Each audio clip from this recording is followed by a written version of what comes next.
olen Saku Lätte endine töötaja. Asusin Saku Lätesse tööle 2006. aastal telefonimüügi esindajana ja lahkusin Saku Lättest üle 10 aasta hiljem müügidirektorina. See oli üsna pikk ja huvitav aeg. Sinna mahtusid suured kriisid, suured muutused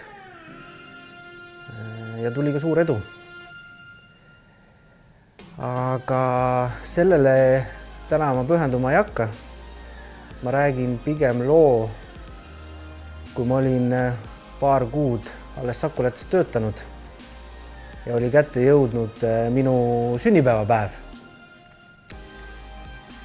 Ja esimese asjana tööle tulles sellel päeval vaatan mailboxist sünnipäevaõnnitlused tegevjuhilt.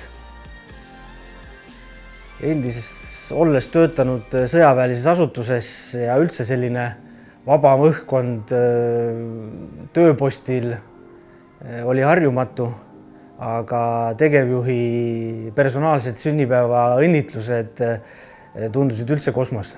Kolleegidele siis oma üllatusest rääkides millegipärast hakkasid enamus kõik muhelema, kuni siis üks kolleeg alastas ja ütles, et me saime kõik täna sünnipäeva tervistuse postkasti, sest Saku Lättel on täna sünnipäev.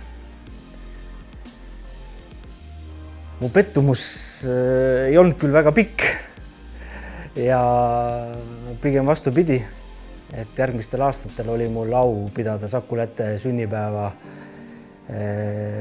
koos enda sünnipäevaga. Et siinkohal igastahes tervitused härra Jaanile ja Saku Lättele head juubeliaastat.